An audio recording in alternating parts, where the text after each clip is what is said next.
champs of Examsnet, welcome to the question series of Examsnet. I hope this series of detailed explanation is helping you a lot.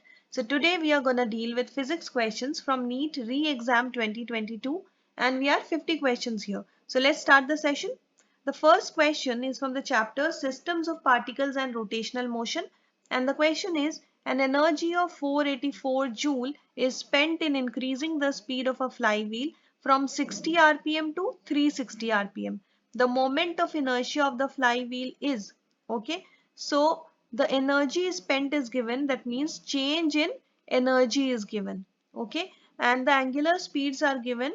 So omega I, that means initial speed is 60 rpm and final speed, that is omega f, is 360 rpm, okay, and we have to find out the moment of inertia.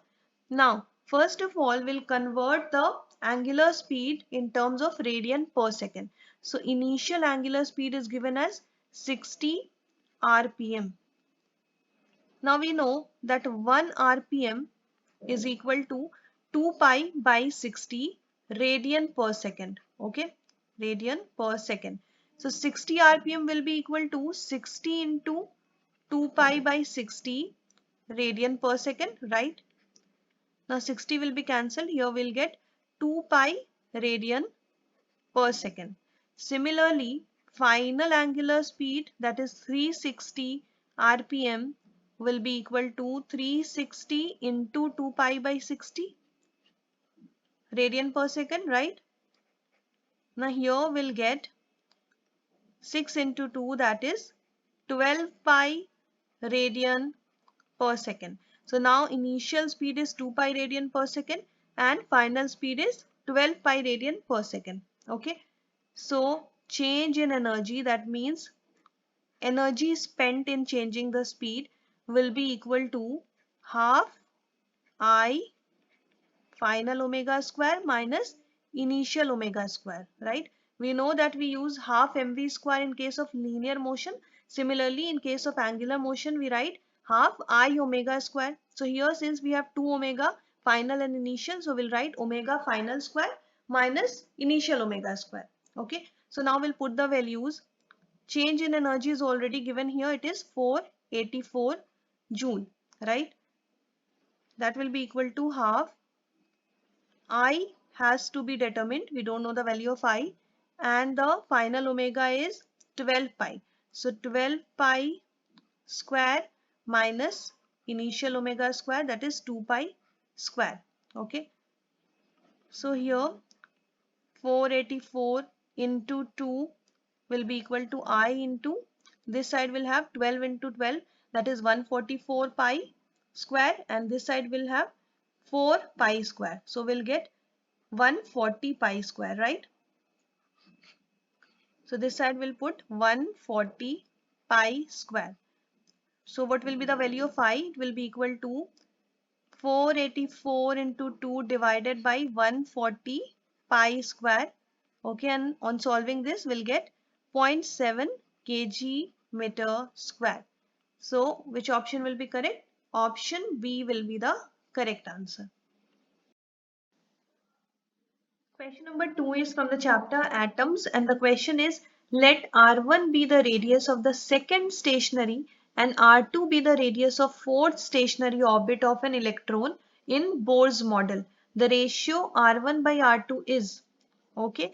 So we know that radius of the nth orbit is given as 0.529 into n square by z angstrom. Okay, so n is the number of stationary orbit, okay, and z is the atomic number of the atom. So we can say that radius will be directly proportional to n square.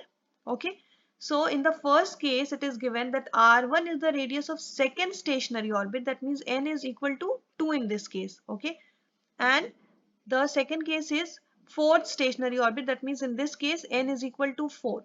So R1 by R2 will be equal to, this is N1, that is 2. So N1 by N2 square. So we can say that R1 by R2 is, N1 is what? 2. So 2, and N2 is 4. So 2 by 4 square. So on solving this, we'll get what? 4 by 16.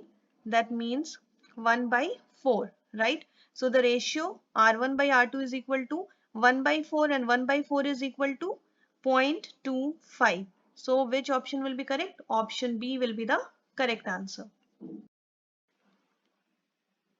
Question number 3 is from the chapter Ray Optics and Optical Instruments, and the question is, during a cloudy day, a primary and a secondary rainbow may be created. Then so few statements are given and we have to find out the correct statement. First statement is, secondary rainbow is due to single reflection and is formed above the primary one. Okay, so the latter part is correct. That means the secondary rainbow is formed above the primary rainbow. Okay, if this is primary, then this is secondary. So this part is correct, but the former part is incorrect because it is not formed due to single reflection. It is formed due to double reflection. Okay, now the second statement is, primary rainbow is due to the double internal reflection and is formed above the secondary one. Again, this is incorrect statement because primary is not due to double internal reflection. Secondary is formed due to double internal reflection. Okay. Now we come to the third statement. It says primary rainbow is due to double internal reflection. Again, it is wrong. Okay. Primary is due to single internal reflection, whereas secondary is due to double internal reflection. Now the last statement is, secondary rainbow is due to double internal reflection. So this is true, and it is formed above the primary one. Again, it is also correct. So this last statement is the correct option. Question number 4 is from the chapter Current Electricity, and the question is, the reciprocal of resistance is. Options are conductance, reactance, mobility and conductivity. So the correct answer is option A, that is conductance. Okay. We know that resistance is given as potential difference divided by current. So the reciprocal of resistance will be equal to current divided by potential difference, and this is known as conductance. Now, if we have to define conductance, it can be defined as the degree to which an object conducts electricity. Okay. And the unit of conductance will be Siemens. Okay. It is also commonly known as mho, because the unit for resistance is ohm. So the opposite will be mho. Okay. Question number 5 is from the chapter Mechanical Properties of Fluids, and the question is, two copper vessels A and B have same base area but of different shapes. A take twice the volume of water as that B requires to fill up to a particular common height. Then the correct statement among the following is. First statement is, vessel B weighs twice that of A. Statement B, pressure on the base area of vessels A and B is same. Statement C, pressure on the base area of A and B is not same. And the last statement is, both vessels A and B weigh the same. Okay. So here we should remember just one thing, that the pressure of the liquid in a vessel does not depend on the shape of the vessel or volume of the liquid. Okay. So let's write it down here. Pressure of liquid does not depend on first shape of the container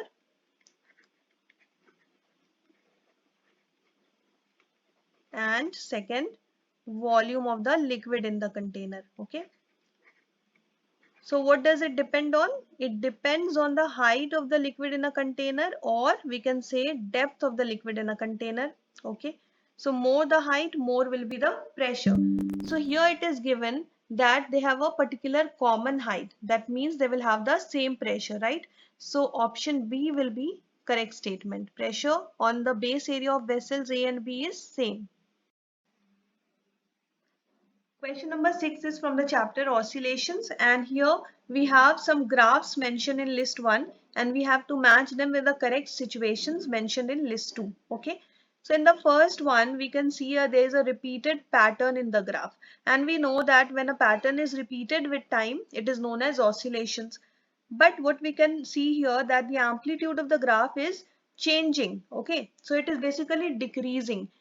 So when does this happen? This happens when there is some frictional force present. Okay, so in the presence of some frictional force, the energy of the vibration decreases, and due to decrease in energy, the amplitude also changes. Okay, what happens to amplitude?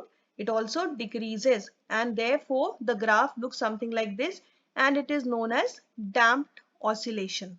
Okay, so what will be the correct match for A? It will be last one. It is saying bob of the pendulum is oscillating along with air friction. Yes, so there is some force of friction here, due to which there will be damped oscillation. Okay, so the correct match for A will be number 4. Now we come to the second one. The second graph, here we can see that there is a straight line. Okay, so there is some quantity, suppose this is A, which is directly proportional to X, because the graph is a straight line, and since this line is going down, so this is decreasing, not increasing.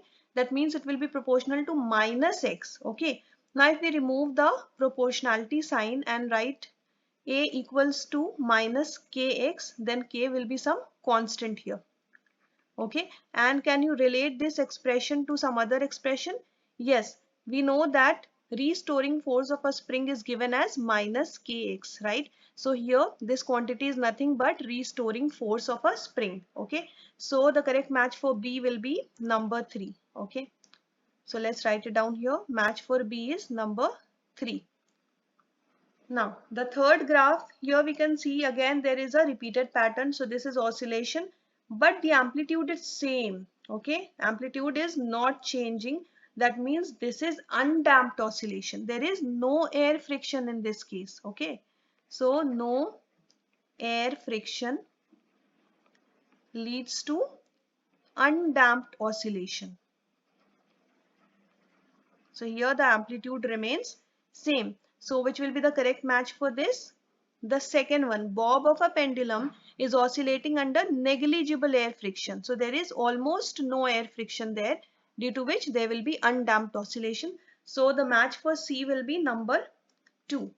And the last one, here you can see there are two graphs, and we know that such graphs are for mechanical energy, where one graph represents the kinetic energy and the second graph represents the potential energy, and the combination shows the sum of kinetic and potential energy.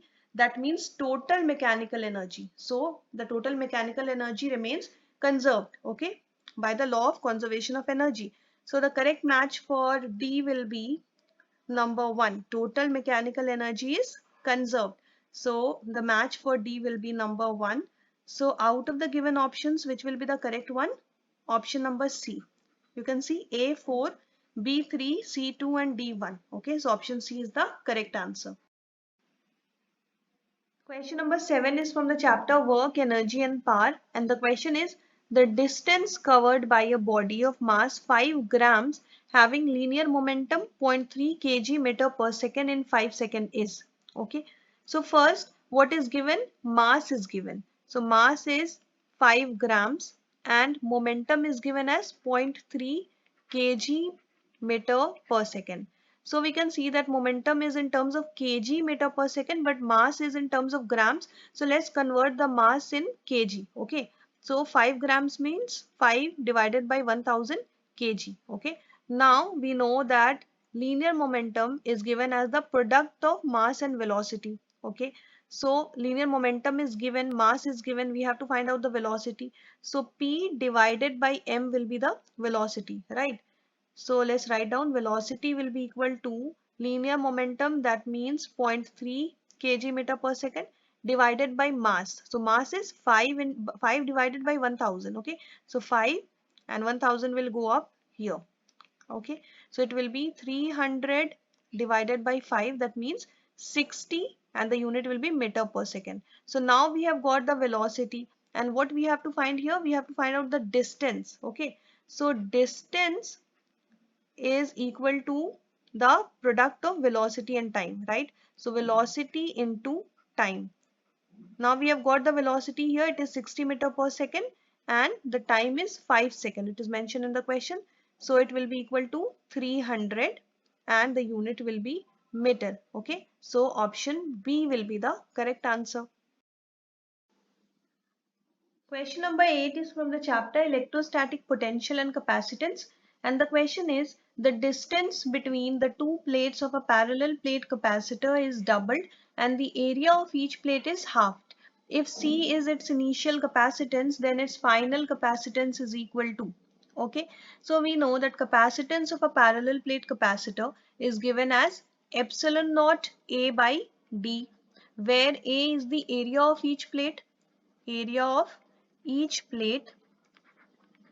and D is the distance between the two plates. Okay, so distance between two plates.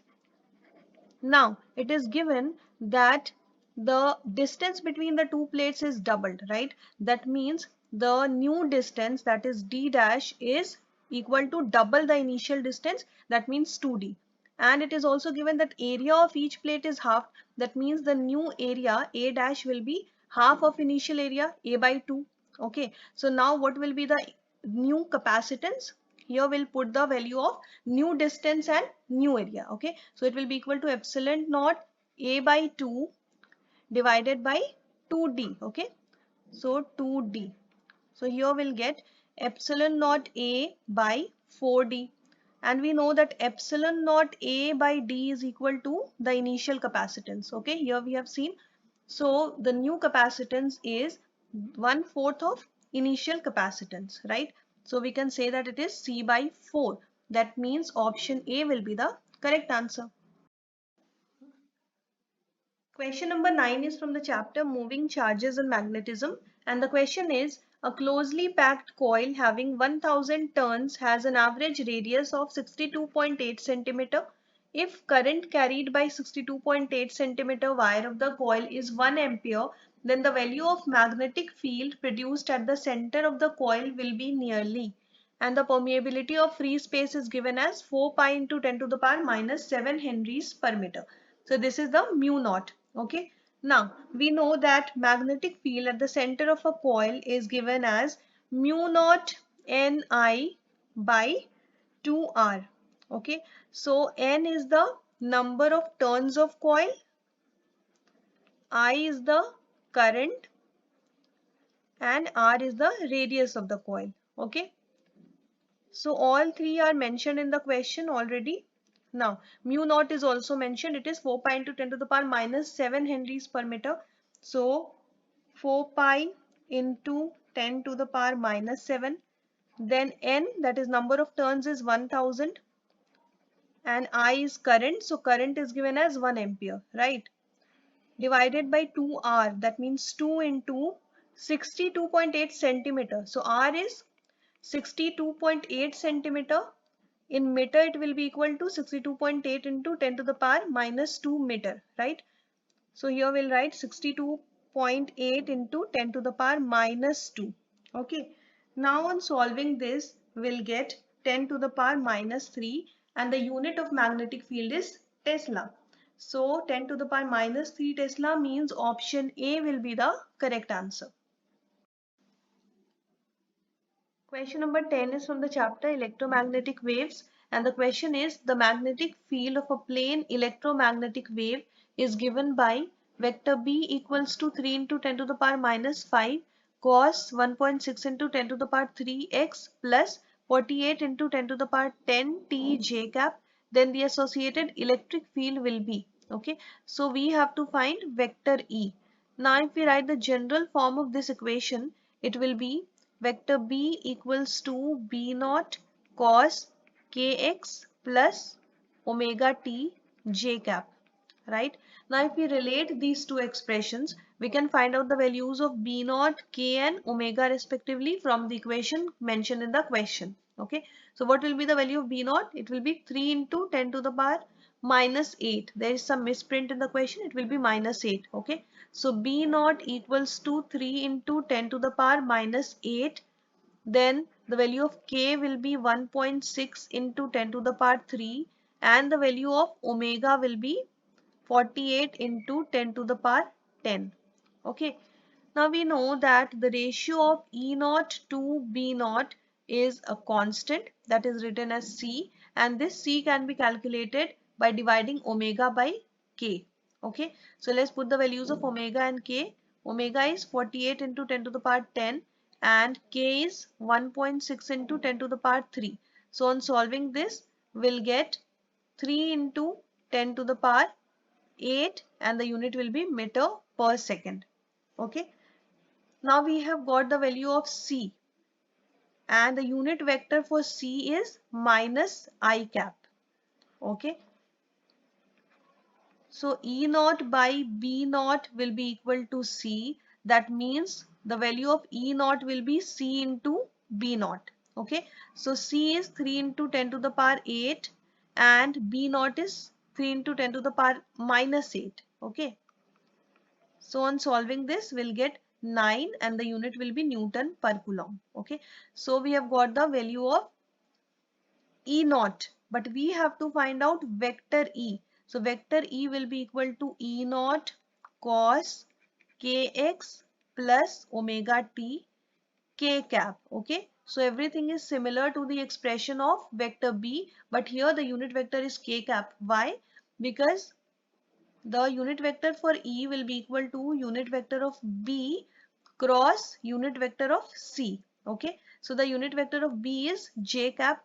Okay, so j cap cross the unit vector for C is minus I cap. So the unit vector for E will be k cap. Okay, so let's put the values here. E naught is 9 cos, and what is the value of k? It is 1.6 into 10 to the power 3 into 10 to the power 3 x plus omega is 48 into 10 to the power 10 t k cap. So this is the required expression of electric field. Okay, so which option will be correct? The first option, option number A, will be the correct answer.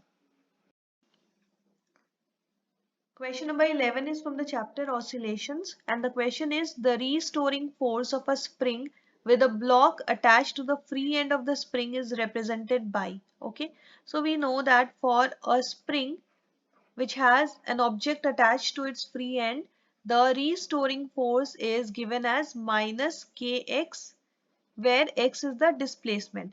So F is proportional to minus x. That means the graph will give a straight line but in the downward direction. Okay, so in option A we can see that with displacement x the graph is going down. Okay, that means the force is proportional to minus x. Okay, in the second case it is proportional to x, but we have to find out the graph for F proportional to minus x. So option A will be the correct answer. Question number 12 is from the chapter Systems of Particles and Rotational Motion. And here we are given two statements. First one is assertion and the second one is reason. Okay. So the assertion says when a firecracker, that is a rocket, explodes in mid-air, its fragments fly in such a way that they continue moving in the same path which the firecracker would have followed had it not exploded. Okay, so this is not true because the fragments will not move in the same path. Okay, what will happen? Suppose this is the rocket and this is the expected path of the rocket, and at this point the explosion takes place. So from this point onward the center of mass of the rocket will keep moving in the same direction, but the fragments will get diverted and they will start moving to different directions due to lack of any external force. Okay, so the assertion is incorrect. Now what does reason say? It says the explosion of cracker occurs due to internal forces only and no external force acts for this explosion. So this is a correct reason because the lack of external force caused these fragments to get deviated. Okay, so the assertion is incorrect but the reason is correct. So the first statement, that is option A, is the correct answer. Question number 13 is from the chapter Motion in a Plane, and the question is a cricket ball is thrown by a player at a speed of 20 meter per second in a direction 30 degree above the horizontal. The maximum height attained by the ball during its motion is, and acceleration due to gravity is to be taken as 10 meter per second square. Okay, so this is a projectile motion. If this is the horizontal, then the ball is thrown at this angle, 30 degree from the horizontal at a speed of 20 meter per second. So u is 20 meter per second. Now we know that in case of projectile motion, maximum height is given as u square sine square theta by 2g, where u is the speed of the object and theta is angle from the horizontal. Okay. So let's put the values here. U is given as 20 meter per second. U square will be 20 into 20. Sine square theta, that means sine square 30 degree. Divided by 2g, that means 2 into 10. Okay. So 20 into 20 into what will be the value of sine square theta? We know that sine 30 degree is equal to half. So what will be the value of sine square 30 degree? Square of half, that means 1 by 4, right? So here we'll put 1 by 4. Now this side we have 2 into 10, that means 20. So 120 cancelled. What is left here? 4 into 5 is 20. So 5 is left and the height, the unit of height will be meter. So answer will be 5 meter. That means option B will be the correct answer. Question number 14 is from the chapter Alternating Current. Here we are given two statements. First statement says, in an AC circuit, the current through a capacitor leads the voltage across it. That means current is more than the voltage. So this is a correct statement. Okay. Now the second statement says that in AC circuits containing pure capacitance only, the phase difference between the current and the voltage is pi. So this is not true because the phase difference in AC circuits containing pure capacitance is pi by 2, that means 90 degree. Okay. So the first statement is correct but the second statement is incorrect. Okay. So option D will be the correct answer. Statement 1 is correct but statement 2 is incorrect. Question number 15 is from the chapter Current Electricity and the question is a cell of EMF 4 volt and internal resistance 0.5 ohm is connected to a 7.5 ohm external resistance. The terminal potential difference of the cell is, okay. So we have to find out the value of V. What is given here? EMF, that means E is given as 4 volt. Small r, that is internal resistance, is 0.5 ohm and capital R, that means external resistance is 7.5 ohm. Okay, so let's draw the circuit first. This is the current flowing through the circuit. This is the cell having EMF 4 volt. Then this is the internal resistance, that means 0.5 ohm, and this is connected to an external resistance 7.5 ohm. Okay. So first of all, let's find out the value of current. So we know that EMF is equal to the product of current and total resistance, external resistance plus internal resistance. So what will be the value of current I? It will be equal to EMF divided by total resistance. Okay. So EMF is given as 4 volt and total resistance will be 7.5 plus 0.5. So it will be equal to 4 by 8. That means half. Okay. So it can be written as 0.5.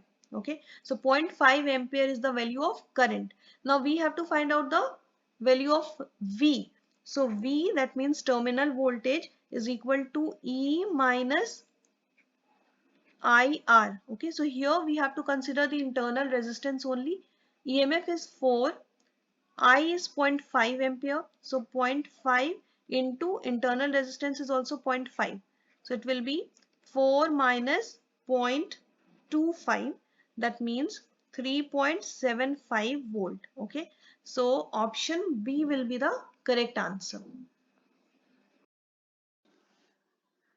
Question number 16 is from the chapter Kinetic Theory and the question is an ideal gas follows a process described by the equation PV square equals to C from the initial P1 V1 T1 to final P2 V2 T2 thermodynamic states where C is a constant. Then from the given options we have to find the correct relation between P1 P2, V1 V2 or T1 T2. Okay. So let's write down what is given in the question. PV square equals to C. So PV square is a constant. That means P1 V1 square is equal to P2 V2 square. So we can write that P1 by P2 is equal to V2 square by V1 square. Okay. So if on the left side the numerator is greater, then on the right side also the numerator should be greater. Okay. This means that if P1 is greater than P2, then on the right side V2 should be greater than V1. Okay.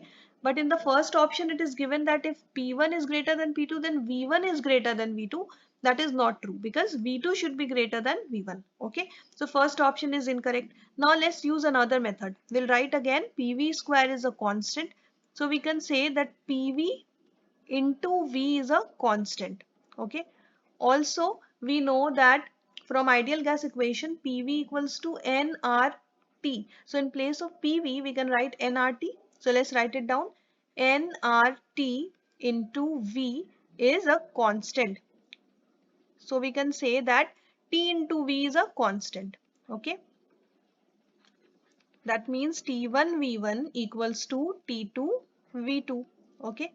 So T1 by T2 is equal to V2 by V1. What does this mean? It means that if V2 on the right side is greater than V1, then on left side we should be greater, T1 should be greater. Okay. So T1 should be greater than T2. Okay. So in the third option you can see it is given that if V2 is greater than V1, then T2 is greater than T1, which is not true. Okay. And the last option it is given that if V2 is greater than V1, then T2 is less than T1 or T1 is more than T2. Okay. Which is true according to the equation. Okay. So last option, option D is the correct answer.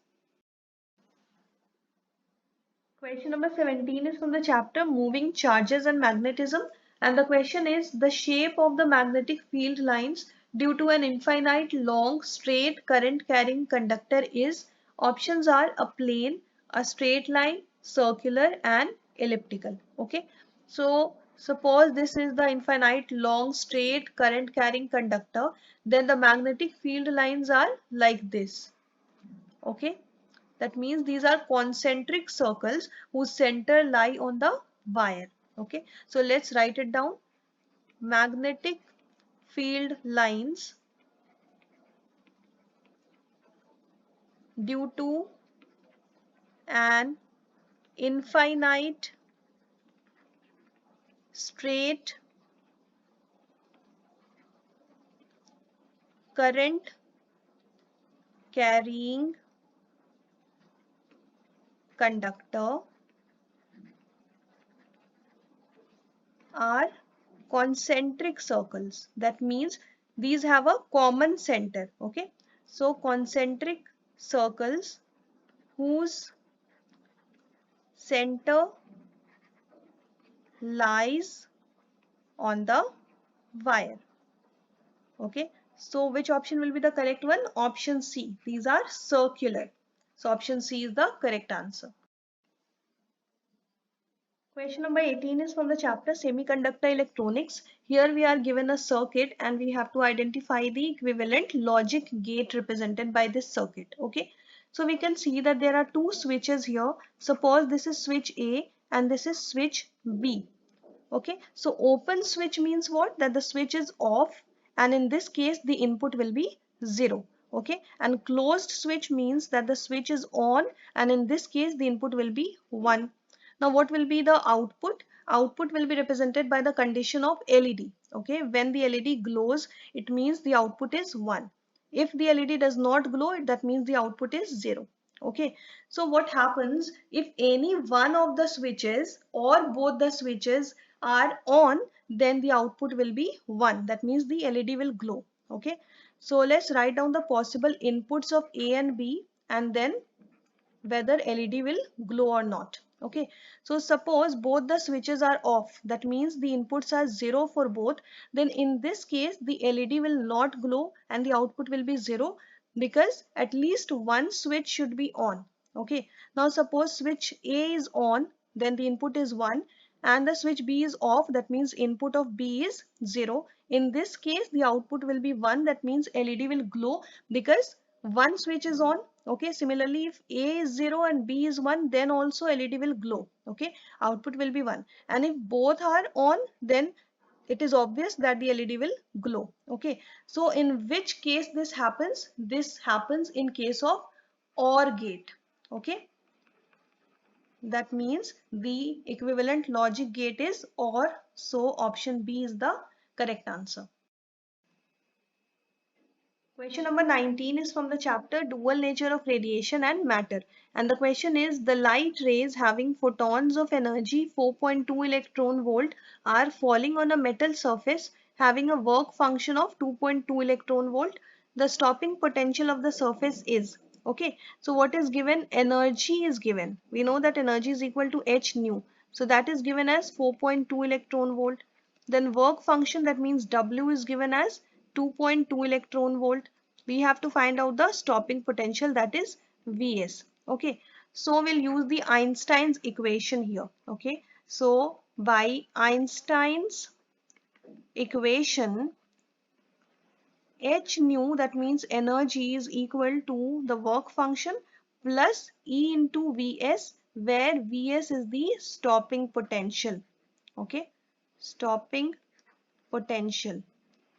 And what is small e? Small e is the charge on an electron, that is equal to 1.6 into 10 to the power minus 19 coulomb. So this is always constant. Okay.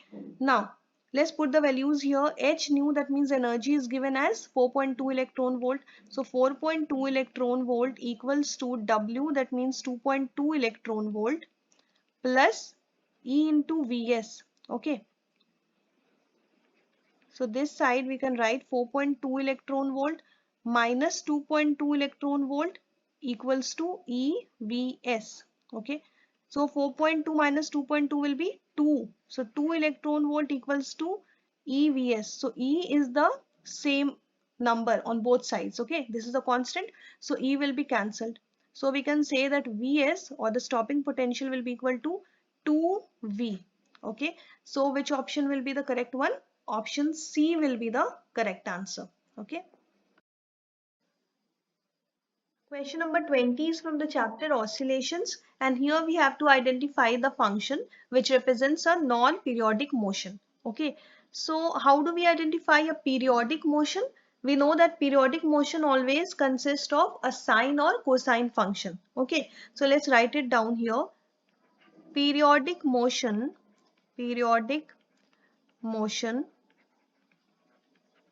is represented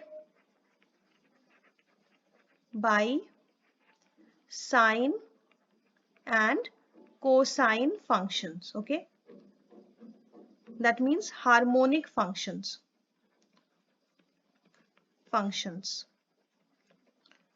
So here we can see in option A, C and D we have the sine or cosine functions, but in option B we have neither sine nor cosine function. So option B will be non-periodic motion. Okay, so option B is the correct choice here.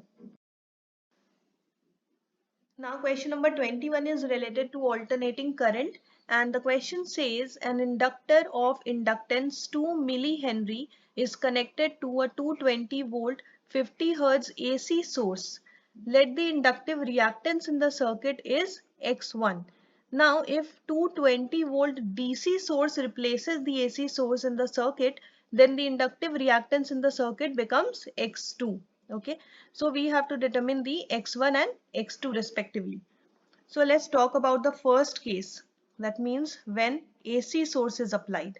Okay, so what is given here? Inductance is given as 2 millihenry, that means 2 into 10 to the power minus 3 Henry. Okay, then frequency is given as 50 Hertz.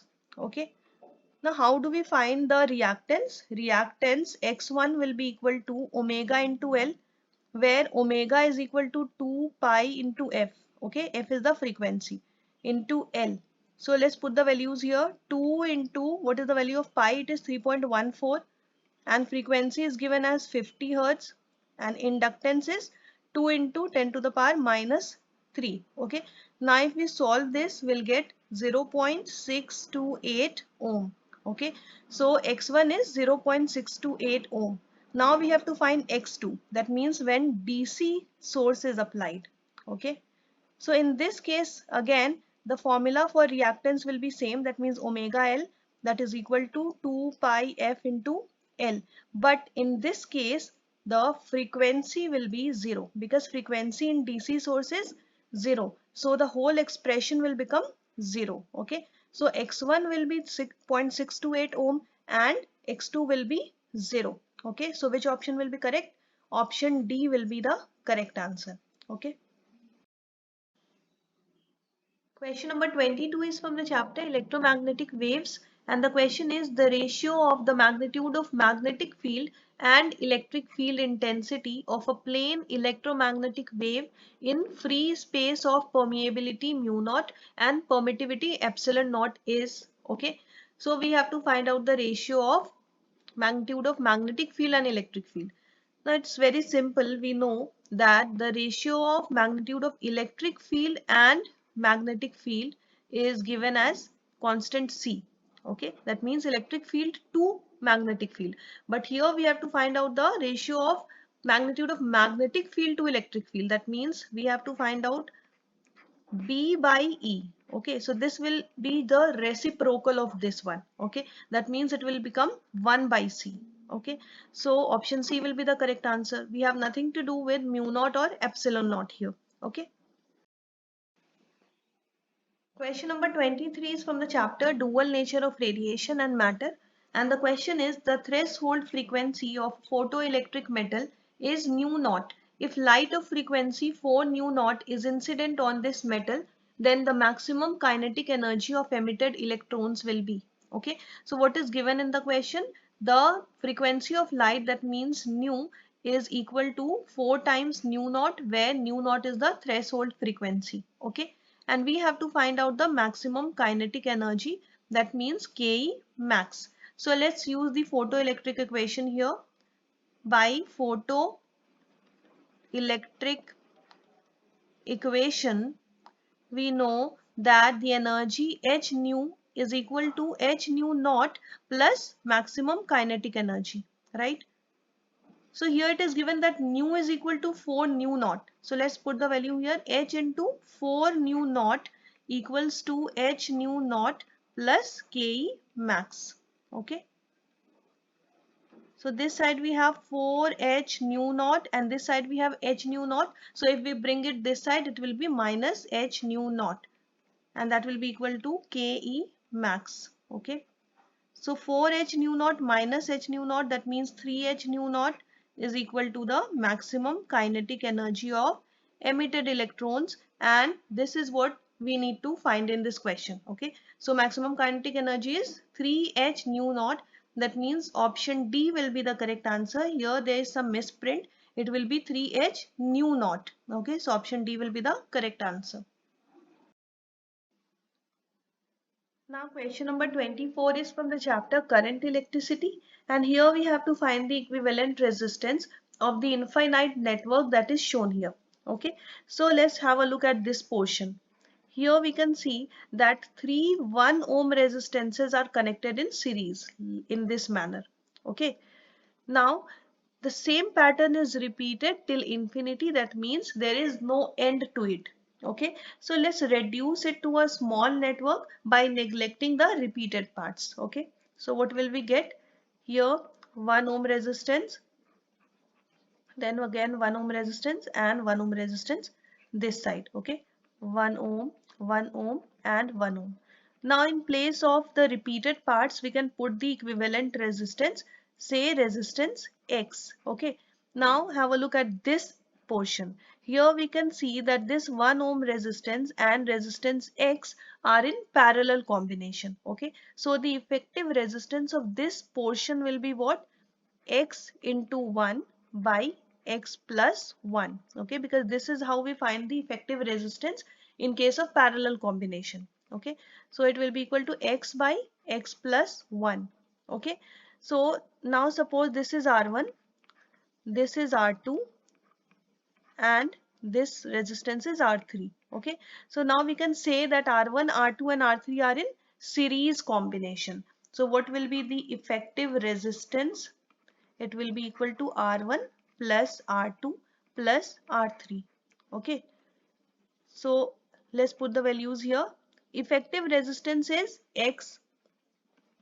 Now R1 is 1 ohm, R2 is X by X plus 1 and R3 is again 1 ohm. Okay.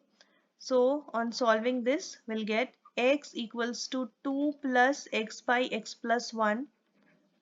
That means X minus 2 equals to X by X plus 1. Now if we bring this X plus 1 this side, we'll get what? X square minus X minus 2 equals to X. Okay.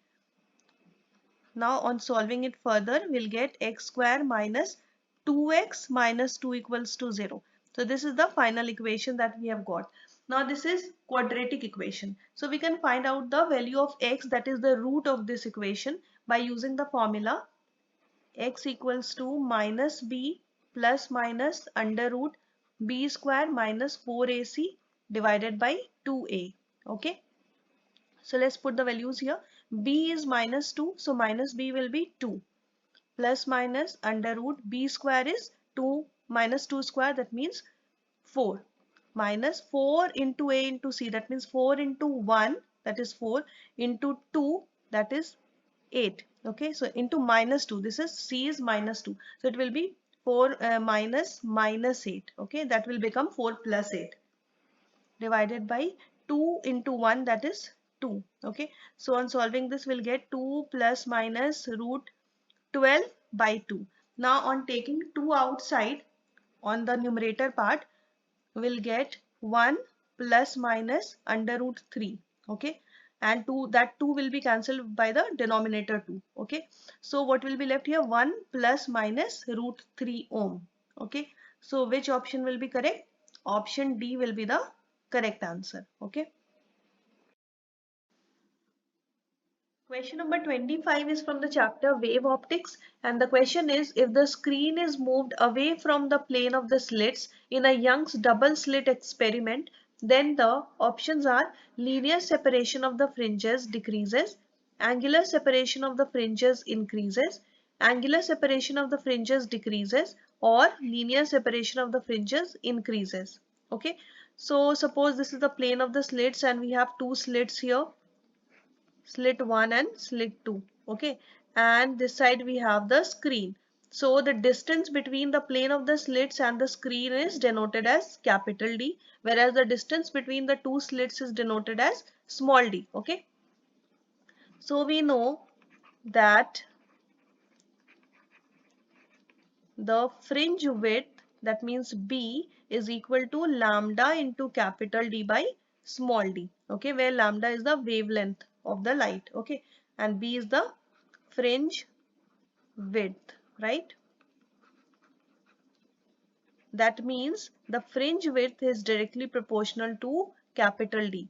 So it is given in the question that the screen is moved away from the plane of the slits. That means this distance increases, so D increases. Okay, so what happens when D increases? When D increases, then B also increases. Okay, B is the fringe width, and fringe width is nothing but the linear separation of the fringes. Okay, linear separation of the fringes. So the linear separation of the fringes increases. That means option D will be the correct answer. Question number 26 is from the chapter Motion in a Plane, and the question is, if vector f equals to 2i cap plus j cap minus k cap and vector r equals to 3i cap plus 2j cap minus 2k cap, then the scalar and vector products of vector f and vector r have the magnitudes respectively as. Okay, so we have to find the scalar product first and then we have to find the vector product. Okay, so let's start with the scalar product. Scalar product. Now this is also known as dot product. Okay, dot product, because this is calculated as vector f dot vector r. Okay, So how do we do this? We multiply the I components together, then J components together, and then K components together. Okay. So it will be equal to I components are 2 and 3. Okay. So 2 into 3 plus J components are 1 and 2. So 1 into 2 plus K component is what? Minus 1 this side and minus 2 this side. So minus 1 into minus 2. Okay, and all will be added. So 3 into 2 is 6, 1 into 2 is 2, and minus 1 into minus 2 will be what? Minus minus plus, and 1 into 2 is 2. So it will be equal to 6 plus 2, that is 8, plus 2, 10. Okay, so we have got the scalar product and it is equal to 10. Okay, so now we'll find the vector product. Vector product, and this is also known as cross product. It will be calculated as vector F cross vector R. And how do we do this? We draw two lines this side, then we write I cap, J cap, K cap, and then we'll write down the I components under the I cap. So I components are 2 and 3, right? So 2 for vector F and 3 for vector R. Similarly, J components are 1 and 2. So 1 and 2, and K components are minus 1 and minus 2. Okay. Now how do we write the I component? First we'll write I component. So I cap, and here we'll hide this column, I column, and then cross multiply J and K columns. Okay.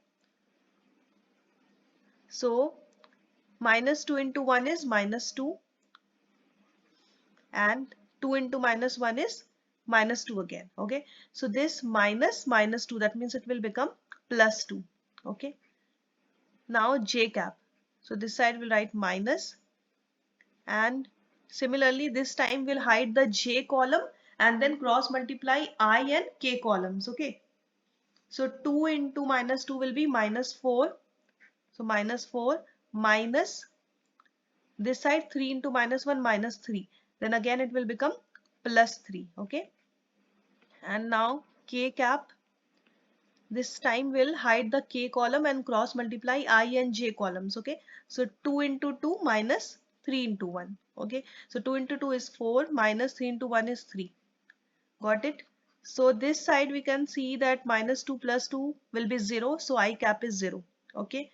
And here minus 4 plus 3 will be minus 1.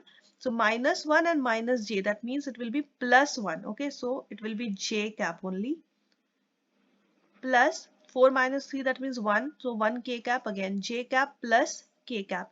So the dot product is 10 and cross product is J cap plus K cap, and we can find the magnitude as this is 1 J cap and this is 1 K cap, right? So the magnitude will be under root 1 square plus 1 square. Okay.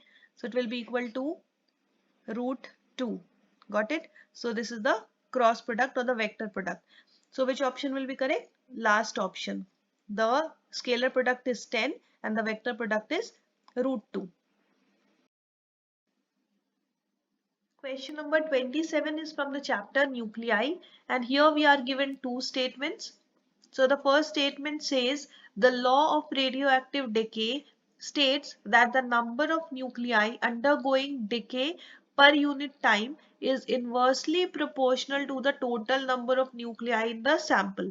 Okay, so this statement is not true. Why? Because we know that according to the radioactive decay law, let's write it down. Radioactive decay law says that minus dN by dt, that means number of nuclei undergoing the decay per unit time, is proportional to the total number of nuclei in the sample. Okay, so this is directly proportional, so it's not inversely proportional. Okay, so this is the wrong statement. Now we come to the second statement. It says the half-life of the radionuclide is the sum of the lifetime of all nuclei. divided by the initial concentration of the nuclei at time t equals to 0. Again, this is wrong because what is half-life? It is simply the duration in which half of the active nuclei is decayed. Okay, so let's write it down. Half-life is the duration in which half of the active nuclei get decayed. Okay, so it's not as complicated thing as mentioned in this statement. Okay, so we can say that both the statements are incorrect. Okay, so which option will be correct? Option C is the correct answer. Question number 28 is from the chapter Units and Dimensions, and the question is the physical quantity that has the same dimensional formula as pressure is. Options are coefficient of viscosity, force, momentum, and Young's modulus of elasticity. So the correct option is option D, that is Young's modulus of elasticity. Okay, so let's verify this. First we'll find the dimensional formula of pressure. So pressure, that means P will be equal to force per unit area, right? Now the dimension of force is mlt minus 2 and the dimension of area is L2. So on solving this, what will we get? ml minus 1 t minus 2. Okay, so this is the dimension of pressure. Now we'll find the dimension of Young's modulus of elasticity, that means Y. So that is equal to stress by strain, isn't it? Now stress is equal to force per unit area and strain is equal to change in length per unit initial length. Okay, so this delta L by L will be L by L, right? So this will be cancelled. Okay, so what will be left here? Force by area will be left. Again, this will be same as pressure. So force is mlt minus 2 and area is L2. So here also we'll get ml minus 1 t minus 2. Okay. So this is ml minus 1 t minus 2 and pressure is also ml minus 1 t minus 2. Now let's write down the dimensional formula of other options. Coefficient of viscosity has the dimensional formula m L minus 1 T minus 1. Okay. Force is ml T minus 2 and momentum is what? Mass into velocity, that means ml T minus 1. Okay. So the only correct option will be what? Option D. Question number 29 is from the chapter Electrostatic Potential and Capacitance. And the question is the effective capacitances of two capacitors are 3 microfarad and 16 microfarad when they are connected in series and parallel respectively. Okay, that means in series combination the effective capacitance is 3 microfarad and in parallel combination it is 16 microfarad. Okay, so the capacitance of two capacitors are. Okay, so let's talk about the series combination first. Okay, in series combination, the effective capacitance is equal to C1 C2 by C1 plus C2. Okay, and that is given as 3 microfarad in this case. So suppose this is equation number 1. Similarly, in case of parallel combination, the effective capacitance will be equal to the sum of individual capacitances, that means C1 plus C2, and that is given as 16 microfarad. Okay, so this is equation number 2. Now if we put the value of C1 plus C2 from equation 2 into the equation 1, then we can write here C1 C2 by 16 equals to 3 microfarad. Okay, so what will be the value of C1 C2? It will be 3 into 16, that means 48 microfarad, right? So now we have got two important values, the value of C1 plus C2 from equation 2 and the value of C1 C2 here. Okay, so now suppose we have to find out the value of C1 minus C2 whole square. This I am doing just to find out the individual values. Okay, so C1 minus C2 whole square will be what? C1 square plus C2 square minus 2 C1 C2. Okay, now Suppose we add and subtract 2C1C2 to it, plus 2C1C2 and then minus 2C1C2. So the overall value will be unchanged, okay?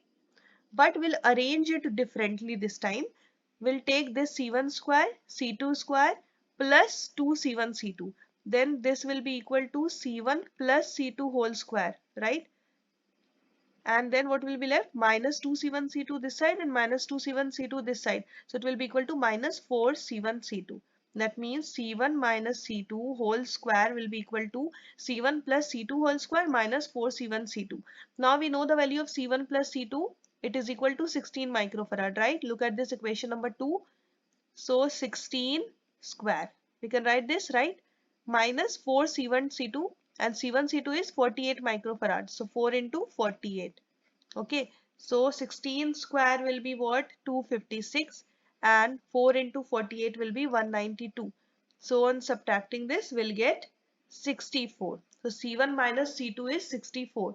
So what will be the value of C1? Sorry, C1 minus C2 whole square is 64. So C1 minus C2 will be root of 64. That means 8 microfarad. Okay.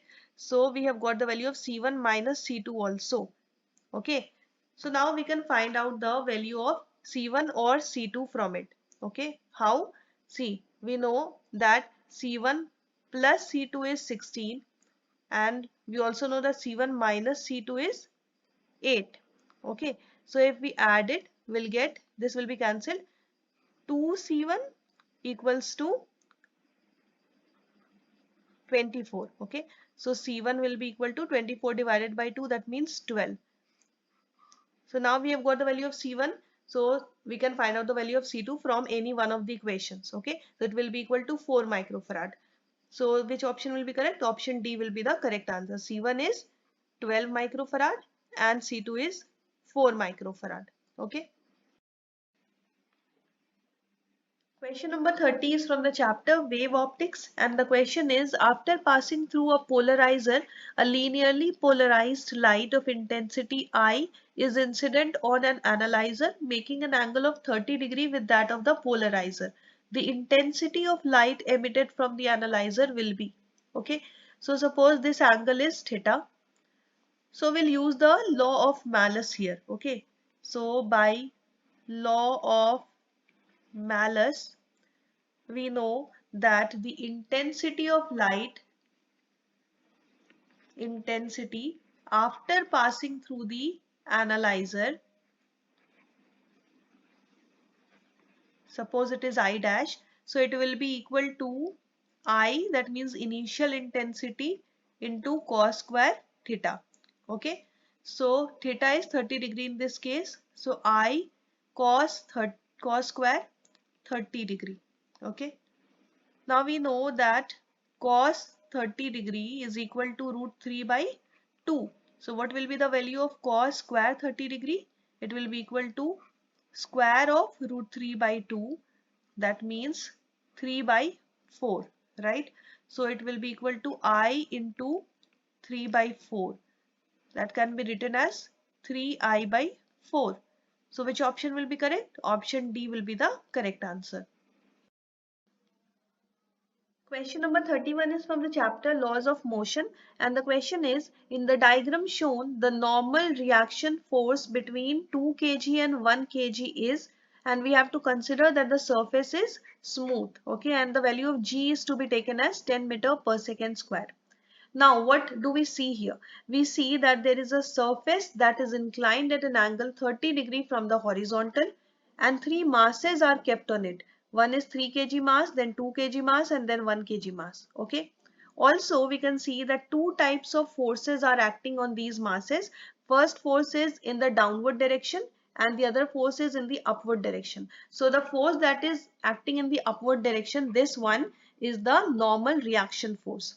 Okay, so let's write it down. The force in the upward direction is 60 Newton. Okay, and in the downward direction, two types of forces will be acting. Okay, first is this 18 Newton that is given in the question. 18 Newton plus The second downward force will be due to these three masses. Okay, that will be equal to mg sine theta. So total mass will be m. Total mass is what? 3 plus 2 plus 1, that means 6. The value of g is to be taken as 10 meter per second square, and the theta is 30 degrees, so sine 30 degree. Okay, so 6 into 10, 60, into sine 30 degree is half. Okay, so here what do we get? We get 30. So the second downward force is 30 Newton. So the total downward force will be 48 Newton. Okay. So what will be the net force? Net force will be equal to upward force minus downward force. Okay. So upward force is 60 Newton. Downward force is 48 Newton. So what do we get here? 10 minus 8 is 2 and 5 minus 4 is 1. So 12 Newton is the net force. Now we know that the net force will be equal to total mass into acceleration. So MA will be equal to 12 Newton. So what will be the value of acceleration? It will be 12 Newton divided by the total mass, that is 6. Okay, 3 plus 2 plus 1. So what do we get here? 2, and the unit will be meter per second square. So this is the value of acceleration that will be common to all the three masses. Okay. Now we have to find out the normal reaction force between 2 kg and 1 kg. So for that, let's draw the free body diagram of 1 kg mass. Okay, so we'll draw only 1 kg mass here, and we'll see what types of forces are acting on it. So first force is acting in the downward direction, that is 18 Newton, same force. Second downward force will be what? Mg sine theta, right? So this time only one mass is to be considered, this 1 kg mass. So m will be 1, g will be 10, and sine theta, that means sine 30 degree, will be half. Okay, so here we'll get 5 Newton. So the other downward force will be 5 Newton. Okay, now this time we have total downward force F downward equal to 18 plus 5, that means 23 Newton. Okay, and we have to find out the upward force, that means the normal reaction force. Okay, this we don't know, we have to find out. Okay, so the mass into acceleration is equal to net force, that means upward force minus downward force. Okay, the same method that we used earlier. Now mass is 1 kg, acceleration is 2 meter per second square, we have just calculated. The upward force, that means normal, is to be calculated, and total downward force is 23 Newton. Now we can find out the value of upward force. It is equal to 2 plus 23 Newton. Okay, so here we get 25 Newton. So this is the normal reaction force on 1 kg mass. Okay, that means it is present between the 1 kg and 2 kg mass. Okay, so 25 Newton, that means option B will be the correct answer. Question number 32 is from the chapter Semiconductor Electronics, and here we have to find the incorrect statement about the property of a Zener diode.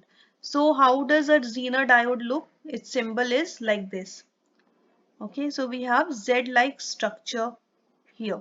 This is the anode side and this is the cathode side. Okay, now let's have a look at the given options. The first property is P and N regions of Zener diode are heavily doped. This is a correct statement because the main characteristic of Zener diode is heavy doping. Okay, now the second statement says Zener voltage remains constant at breakdown. Again, this is a correct statement. Okay, let's have a look at the graph. We have a graph here. Okay, and this is the forward voltage and this is the reverse voltage. Similarly, here we have the forward current and this side we have the reverse current. Okay, so what happens in the forward bias? It acts just like a normal diode. Okay, like this. But in case of reverse bias, there is a sharp breakdown in the voltage. Okay, like this. And this is known as the Zener voltage. Okay, so this is a constant voltage known as Zener voltage. Okay, so this statement is also correct. Now the third statement says it is designed to operate under reverse bias. Again, it is a correct statement. Okay, because its main feature appears in this reverse bias only. Okay, and the last statement says depletion region formed is very wide. Now this is not true, because as we have seen that it is heavily doped. So due to heavy doping, the depletion region becomes very thin, not wide. Okay, so the incorrect statement is option D. Question number 33 is from the chapter Gravitation, and the question is, a gravitational field is present in a region and a mass is shifted from A to B through different paths as shown. If W1, W2 and W3 represent the work done by the gravitational force along the respective paths, then we have to find the relations among W1, W2 and W3 out of the given options. Okay, now we can see here in the diagram, this is path 1, this is path 2 and path 3. But this path is not important here. We just need to remember a simple fact that gravitational force is a conservative force. Okay, gravitational force is a conservative force. And what do you mean by conservative force? It means that the work done is path independent. Okay, therefore the work done will not depend on the path taken. Okay, it is path independent. That means no matter what path is taken, the work done will be same. So W1, W2 and W3 all will be equal. Therefore option B will be the correct answer. Question number 34 is related to work, energy and power as well as alternating current. Okay, and the question says a standard filament lamp consumes 100 watt when connected to 200 volt AC mains supply. The peak current through the bulb will be, okay, so what is given in the question? The power consumed by the bulb is given as 100 watt and the voltage of AC main supply, that means VRMS, is given as 200 volt. Okay, why RMS? Because when nothing is mentioned, then we assume that it is the RMS value. Okay, so it is the RMS voltage and we can find out the value of current. Okay, RMS current using power and voltage. So it will be power divided by voltage, because we know that power is equal to the product of voltage and current. Therefore, what will be the value of current? It will be power divided by voltage, right? So this side we have RMS voltage. Now we put the values. Power is 100 watt and the RMS voltage is given as 200 volt. So on solving this, we'll get half and the unit will be ampere. Okay, so half ampere is the value of RMS current. But in the question, it is asked about the peak current, not the RMS current. So we know that peak current, that means I naught, is given as root 2 times the RMS current. Okay, so let's put the values root 2 into half ampere. Okay, so on solving this, what will we get? We'll get 1 by root 2 ampere. And the value of root 2 is 1.414. So 1 by 1.414 ampere, and on dividing this we'll get 0.707 ampere. Okay, so which option will be correct? Option B will be the correct answer. Question number 35 is from the chapter Mechanical Properties of Fluids, and the question is, the terminal velocity of a copper ball of radius 5 millimeter falling through a tank of oil at room temperature is 10 centimeter per second. If the viscosity of oil at room temperature is 0.9 kg per meter per second, then the viscous drag force is, okay. So what is given in the question? Radius of the copper ball is given. Radius R is 5 millimeter. Okay, so in meter it will be 5 into 10 to the power minus 3. Okay, now what else is given? Terminal velocity is given as 10 centimeter per second. So terminal velocity, that means Vt, is 10 centimeter per second. So again we'll mention it in meter per second. So it will be equal to 10 into 10 to the power minus 2 meter per second. Okay, and the viscosity is also given. Viscosity is denoted by nu. Okay, so nu is given as 0.9 kg per meter per second. Now we have to find out the value of viscous drag force. So we just have to remember the formula. The viscous drag force is equal to 6 pi nu r Vt. Okay, where nu is the viscosity, r is the radius, and Vt is the terminal velocity. Okay, now we can simply put the values here. 6 into 3.14, it is the value of pi. Then nu is given as 0.9. Radius is given as 5 into 10 to the power minus 3, and the terminal velocity is 10 into 10 to the power minus 2.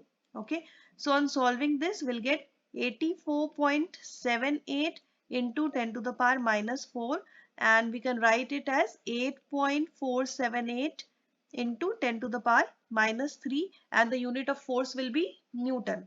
Okay, so this will be the answer. That means option B will be the correct answer. Question number 36 is from the chapter Gravitation, and the question is, in a gravitational field, the gravitational potential is given by V equals to minus K by X joule per kg. The gravitational field intensity at 0.203 meter is, okay, that means the X coordinate or the X component is 2, Y component is 0, and Z component is 3. Okay, now we have the potential is equal to minus K by X, and we know that the value of gravitational field intensity, that means Eg, is given as minus dV by dx. That means on differentiating the gravitational potential with respect to distance, we get the value of gravitational field intensity. Now let's put the value of V here, minus d minus K by x, okay, by dx. Okay, now on differentiating this, what will we get? We'll get minus K by x square I cap, because x component is there, so I cap. Okay, if there would be y component, then we would write j cap, and for z component we would write k cap. Okay, but here we have the x component only, so I cap only. Now we have to find out this value at 0.203. Okay, so at this point the value of Eg will be what? Minus K by 2 square. That means because at this point the value of x will be 2. Okay, and since there is no y and z, so this 0 and 3 are of no use. Okay, so what will we get here? Minus K by 4. So this is the value of field intensity at this particular point. That means option D will be the correct answer. Question number 37 is from the chapter Units and Measurement, and the question is, the percentage error in the measurement of G is, okay, and G is given as 4 pi square L by T square. Now we know that 4 pi square is constant, so the change in G will depend on the change in L and T. Okay, so let's find out the percentage change in L first. Change in L will be delta L by L, and in percentage it will be into 100. Okay, so here L is given as 10 plus minus 0.1. That means the change in L is 0.1 centimeter out of 10. That means 0.1 by 10. And we have to find in percentage, so into 100. So what will we get here? We'll get 1. Okay, so the percentage change in L is equal to 1. Similarly, we can find out the percentage change in T.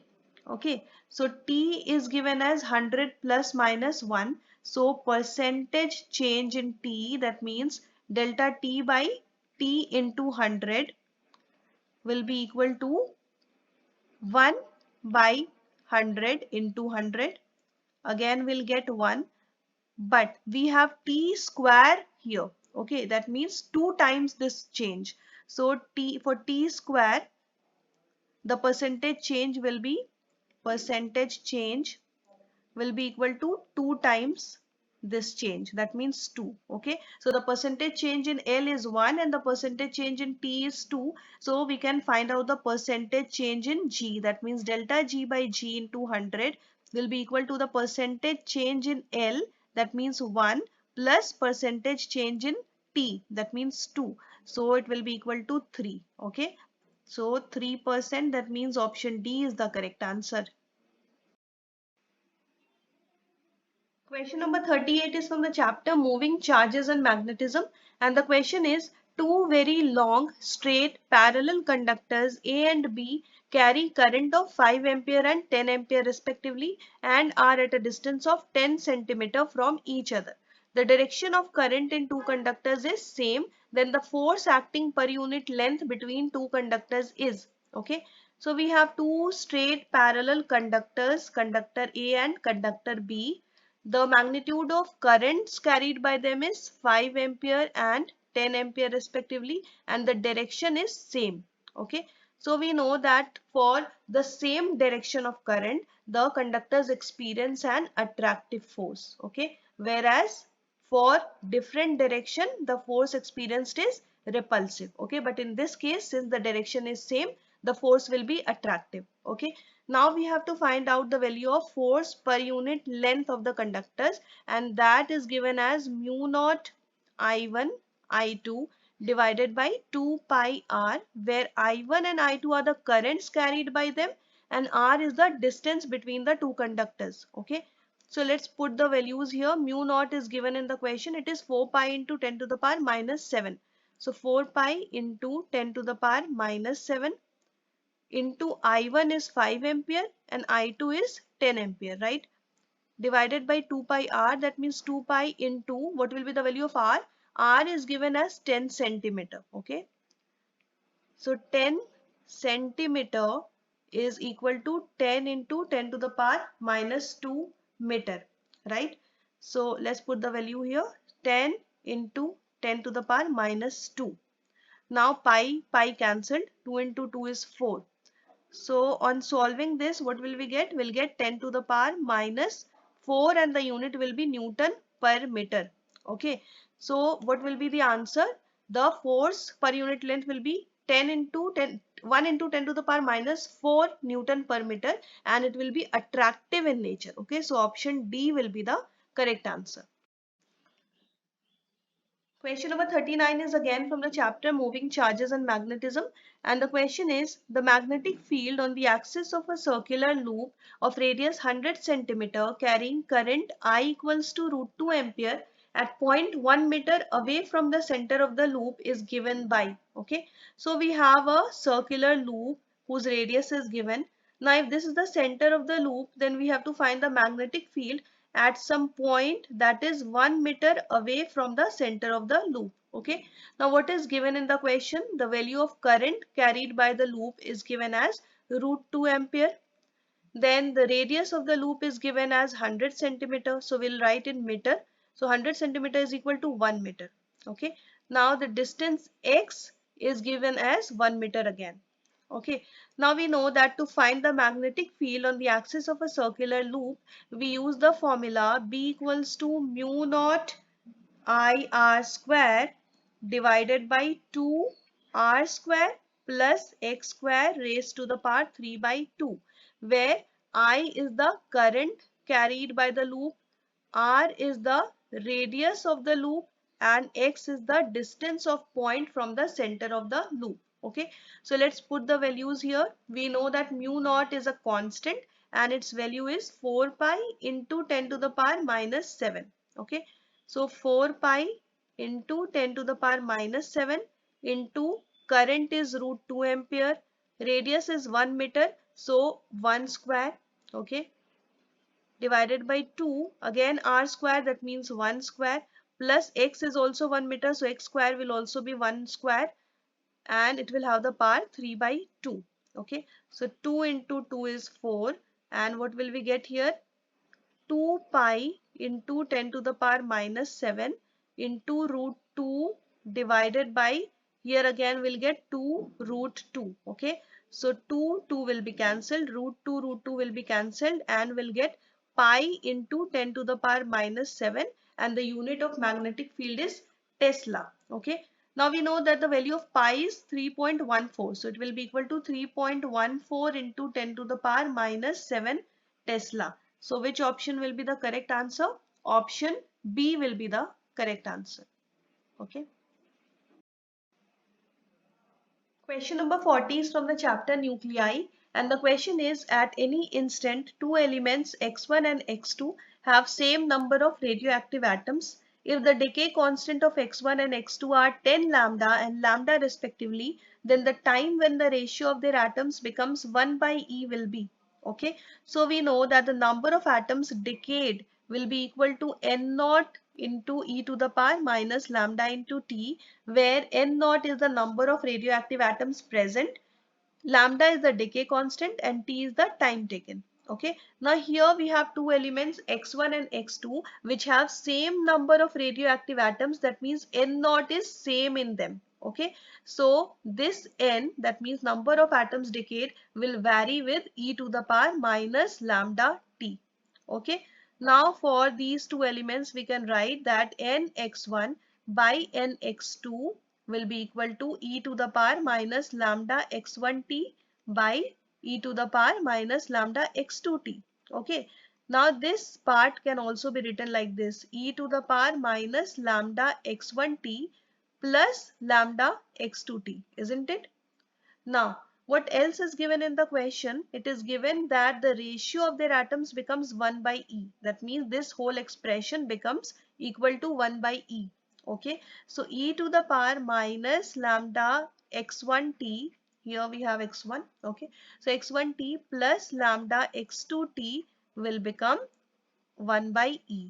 Okay, now this minus lambda x1t plus lambda x2t can be written like this. We can take the minus sign outside the bracket. Okay, so e to the power minus lambda x1 minus lambda x2 into t. Okay, will be equal to 1 by e, can be written like this, e to the power minus 1, isn't it? So now we can relate the powers of these two. That means minus lambda x1 minus lambda x2 into t will be equal to minus 1. Okay, so minus minus cancelled and t will be equal to 1 by lambda x1 minus lambda x2. Now here the value of lambda x1 and lambda x2 are given. Lambda x1 is 10 lambda and lambda x2 is lambda. So let's put these values here: 1 by 10 lambda minus lambda. Okay, so here we'll get 1 by 9 lambda. Okay, so which option will be correct? Option C will be the correct answer. Question number 41 is from the chapter Thermal Properties of Matter, and the question is: two rods, one made of copper and the other made of steel of the same length and same cross-sectional area, are joined together. The thermal conductivity of copper and steel are 385 joule per second per Kelvin per meter and 50 joule per second per Kelvin per meter respectively. The free ends of copper and steel are held at 100 degrees Celsius and 0 degrees Celsius respectively. The temperature at the junction is nearly. Okay, so we have two rods here. One is made up of copper and the other is made up of steel. Okay, suppose this is the junction of these two rods. Now it is given that these rods have same length, that means L1 is equal to L2. Also they have same area of cross section, that means A1 is equal to A2. But the thermal conductivities of the material will be different. So the thermal conductivity of copper, that is K1, is given as 385 joule per second per Kelvin per meter, whereas the thermal conductivity of steel K2 is given as 50 joule per second per Kelvin per meter. Okay, and the temperature at free end of copper is 100 degrees Celsius and that at the free end of steel is given as 0 degrees Celsius. Okay, so we know that the temperature at the junction will be same, that is T. So we have to determine the value of this T, that means temperature at the junction of these two rods. Okay, now we know that the heat current will remain constant and heat current is given as Ka delta T divided by L, where K is the thermal conductivity of the material, A is the area of cross section, L is the length of the rod, and delta T is the temperature change. Okay, so since heat current will remain constant, therefore H1 will be equal to H2. So we can put the values K1 A1 delta T1 by L1 will be equal to K2 A2 delta T2 divided by L2. Okay, now it is given that L1 is equal to L2 and A1 is equal to A2. So we can simply write K1 delta T1 will be equal to K2 delta T2. Okay. So K1, that means the thermal conductivity of copper is given as 385, and delta T1 will be the change in temperature of copper rod from one end to other. So one end, here we have 100 degrees Celsius, and the other end of copper is at the junction. So this is T. Okay, will be equal to K2, that means 50, and delta T2 will be T minus 0 degrees Celsius. Got it? So on solving this, we get 385 into 100, that is 38500, minus 385T will be equal to 50T. Okay. So 38500 will be equal to 50T plus 385T, isn't it? So on adding 50T and 385T, we get 435. So we can write 435T equals to 38500. So what will be the value of T? It will be equal to 38500 divided by 435. So here on solving this, we'll get 88.5 degrees Celsius. So this is the temperature at the junction, that is T. Okay. So option A will be the correct answer. Okay, now question number 42 is related to electricity as well as gravitation. Okay, and the question is the ratio of Coulomb's electrostatic force to the gravitational force between an electron and a proton separated by some distance is 2.4 into 10 to the power 39. The ratio of proportionality constant K to the gravitational constant G is nearly. Okay, so the ratio of electrostatic force, that is Fe, to the gravitational force, that is Fg, is given as 2.4 into 10 to the power 39, and we have to find the ratio of K to G. Okay, now we know that the electrostatic force Fe is given as K into Q1 Q2 by R square, where K is the proportionality constant, Q1 and Q2 are the individual charges, and R is the distance between the two charges. Okay, similarly, the gravitational force Fg is given as G into M1 M2 by R square, where G is the gravitational constant, M1 and M2 are the individual masses, and R is the distance between the two masses. Okay. So what will be the ratio of Fe to Fg? It will be equal to K Q1 Q2 by R square divided by G M1 M2 by R square, isn't it? And here the distance is same in both the cases, so R square will be cancelled. Okay. Now we have to find out the value of K by G, that means this part. So K by G will be equal to Fe by Fg into M1 M2 divided by Q1 Q2, right? Now let's put the values here. K by G will be equal to Fe by Fg. Its value is already given in the question. It is 2.4 into 10 to the power 39. Then M1, M2, that means mass of the electron and mass of the proton. So mass of the electron is given as 9.11 into 10 to the power minus 31. So 9.11 into 10 to the power minus 31, and mass of the proton is 1.67 into 10 to the power minus 27 kg. Okay, divided by Q1 Q2. So the charges on proton and electron are same, that is 1.6 into 10 to the power minus 19 coulomb. So we can write 1.6 into 10 to the power minus 19 square. Okay, so in solving this we get around 10 to the power 20 approximately. Okay, so which option will be correct? Option B will be the correct answer. The ratio K to G is equal to 10 to the power 20 approximately.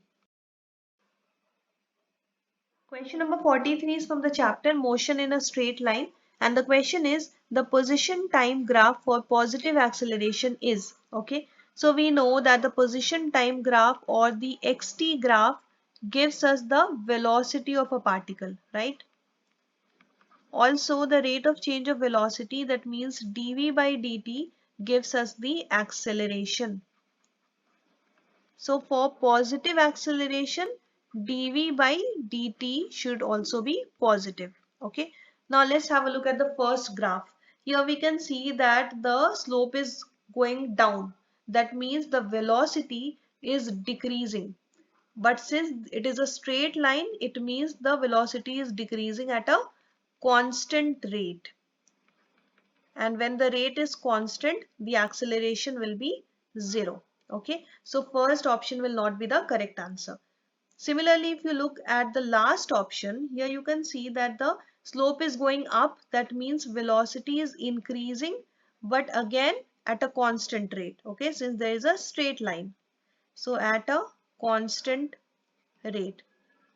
Again, the acceleration will be 0. Okay, because there will be acceleration only if the rate of velocity is changing. Okay, so in the second and third option, the rate of velocity is changing, so there will be certain acceleration. But in the third graph, graph number C, the velocity is decreasing non-uniformly. Okay, so decreasing non-uniformly, that means the acceleration will be negative. Okay, similarly in the second graph, velocity is increasing non-uniformly, so in this case there will be some acceleration and it will be a positive acceleration. Okay, so this is the required graph, so option B will be the correct answer. Question number 44 is from the chapter Electrostatic Potential and Capacitance, and the question is 6 charges plus Q minus Q plus Q minus Q plus Q and minus Q. That means 3 plus Q and 3 minus Q are fixed at the corners of a hexagon of side D as shown in the figure. The work done in bringing a charge Q naught to the center of the hexagon from infinity is. Okay. So we know that the work done is given as Q into delta V, where Q is the charge and delta V is the change in potential. Okay, so here the charge is Q naught and delta V will be the difference of potential at infinity and the potential at the center of the hexagon. Okay, so first we'll find the potential at infinity. So we know that potential at infinity is assumed to be 0. Okay, now we have to find the potential at center of the hexagon. So we know that the radius of a regular hexagon is same as the side of the hexagon. Okay, so it will be of length d. Okay, now the potential has the formula K into Q by D. Okay, so for 3 positive charges, for 3 plus Q charges, the potential will be 3 KQ by D, and for 3 minus Q charges, potential will be minus KQ by D. Okay, so that overall potential at the center will be equal to 0. Okay, 3 KQ by D minus 3 KQ by D. So it will be 0. That means there is no change in potential. So Q naught into 0 will be 0. So the work done will be 0. So option B will be the correct answer. Question number 45 is from the chapter Ray Optics and Optical Instruments, and the question is, an astronomical refracting telescope is being used by an observer to observe planets in normal adjustment. The focal lengths of the objective and eyepiece used in the construction of the telescope are 20 meter and 2 centimeter respectively. Okay, so FO is given as 20 meter and FE is given as 2 centimeter, that means 2 into 10 to the power minus 2 meter. Okay, or it can also be written as 2 by 100 meter, that will be equal to 0.02 meter. Okay, so we have to look at the given statements and find out the correct statements. Okay, so the first statement says the distance between the objective and eyepiece is 20.02 meter. Okay, so let's find out the distance. L will be equal to FO plus FE. Okay, so FO is given as 20 meter and FE is equal to 0.02 meter. So it will be 20.02 meter. That means this is a correct statement. Okay. Now we come to the second statement. It says the magnification of the telescope is minus 1000. So let's find out. Magnification M will be equal to minus FO by FE. Okay. So minus 20 divided by FE is what? 20 into 10 to the power minus 2. 2 into 10 to the power minus 2. Okay. So 2 into 10 to the power minus 2. So that will be equal to minus 20 into 100 by 2. Okay, so what will we get here? Minus 1000. Okay, so this is also a correct statement. Now the third statement says the image of the planet is erect and diminished. Now this is not correct because the image will be inverted, not erect. Okay. Now the last statement says the aperture of the eyepiece is smaller than that of the objective. Okay. So this is also a correct statement. So which statements are correct? A, B and D. Okay. So A, B and D are correct. That means option A will be the correct answer. Now question number 46 is from the chapter electromagnetic induction, and the question is the magnetic flux linked to a circular coil of radius r is, so it is equal to 2t cube plus 4t square plus 2t plus 5 Weber. Okay, the magnitude of induced EMF in the coil at t equals to 5 second is. Okay, so we know that the magnitude of induced EMF is given as d phi by dt. That means on differentiating the magnetic flux, we get the induced EMF. Okay, so let's differentiate this flux. Okay, so d 2t cube plus 4t square plus 2t plus 5 by dt. Okay, so on differentiating, what do we get? 2 into 3t square plus 4 into 2t plus 2, okay, and plus 0. So here we get 2 into 3, 6t square plus 4 into 2, 8t plus 2. Okay, so this is the induced EMF. Now we have to find this EMF at t equals to 5 second. That means we have to put the value of t as 5. Okay, so at t equals to 5 second, EMF will be equal to 6 into 5 square plus 8 into 5 plus 2. So here we get 5 into 5 is 25 and 25 into 6 is 150. So 150 plus 40 plus 2. What do we get here? 192. Okay, and the unit will be volt. Okay, so 192 volt, that means option A will be the correct answer. Question number 47 is from the chapter Kinetic Theory, and the question is three vessels of equal capacity have gases at the same temperature and pressure. The first vessel contains helium, that is monoatomic, the second contains fluorine, that is diatomic, and the third contains sulfur hexafluoride, that is polyatomic. So the correct statement among the following is: first statement says the root mean square speed of sulfur hexafluoride is the largest. Second statement says all vessels contain unequal number of respective molecules. Third statement says the root mean square speed of molecules is same in all the three cases. And the last statement says the root mean square speed of helium is the largest. Okay. So we know that the root mean square speed, that means VRMS, is independent of the degree of freedom. Okay.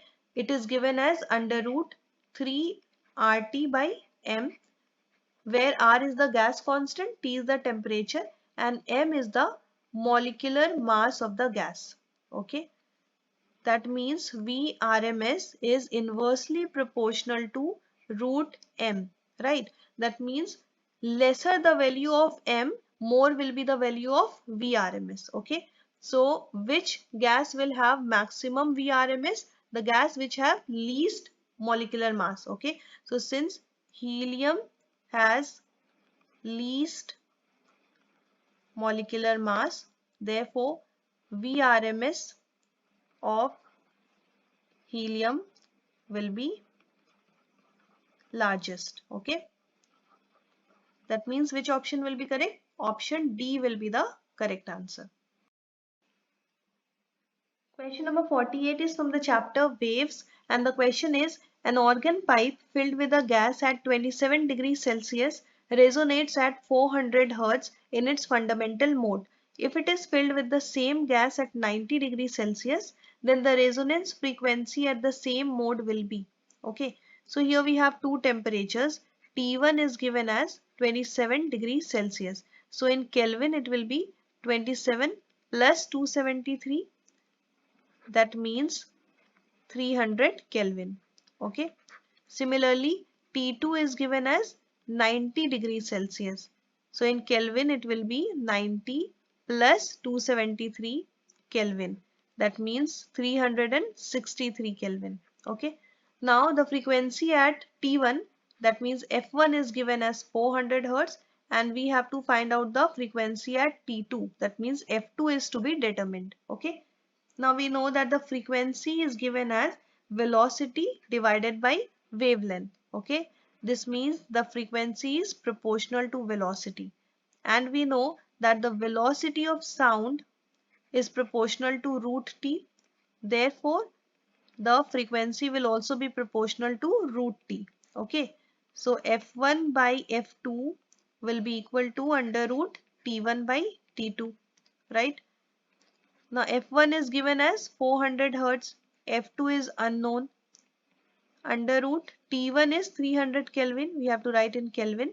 So 300 divided by T2 is 363 Kelvin. So on solving this we'll get 1 by 1.1. Okay. So we have to find F2. So F2 will be equal to 400 into 1.1. Okay. So what do we get here? We'll get 440 Hertz. So the frequency at 90 degrees Celsius will be 440 Hertz. That means option C will be the correct answer. Question number 49 is from the chapter Semiconductor Electronics, and the question is the collector current in a common base amplifier using NPN transistor is 24 milliampere. If 80% of electrons released by the emitter is accepted by the collector, then the base current is numerically. Okay.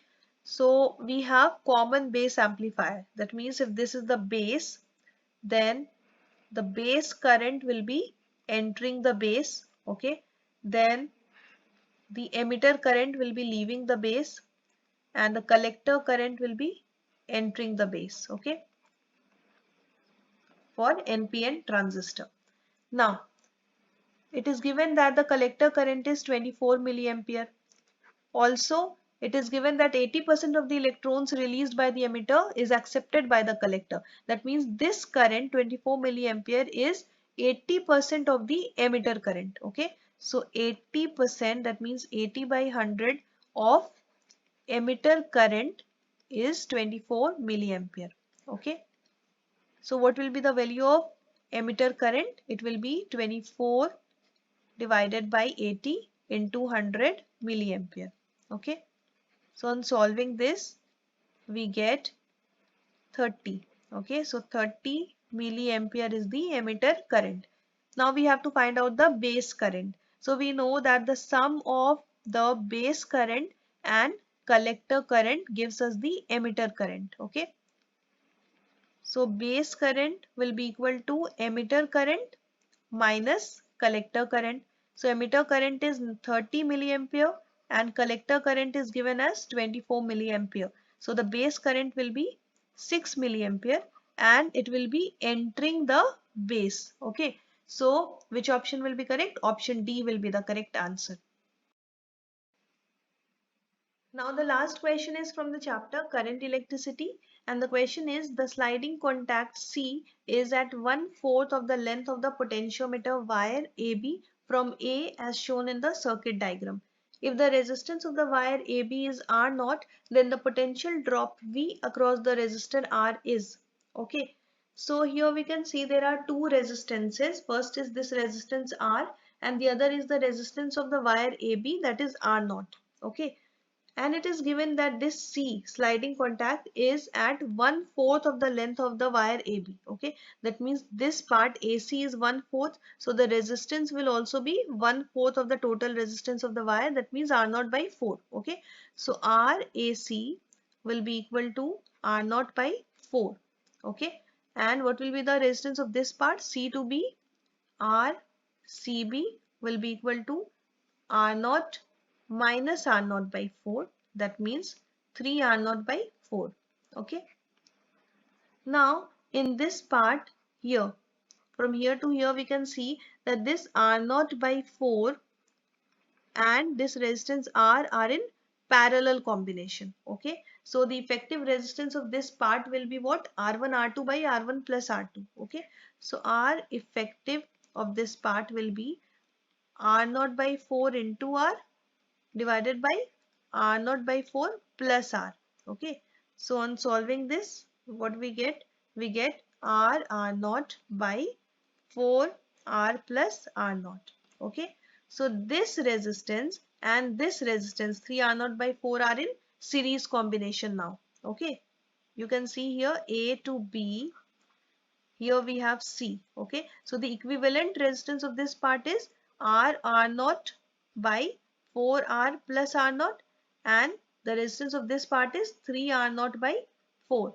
So these are in series combination. Now we have to find out the potential drop. Okay, so we know that the potential divides in direct ratio of resistance. Okay, so the potential divides in direct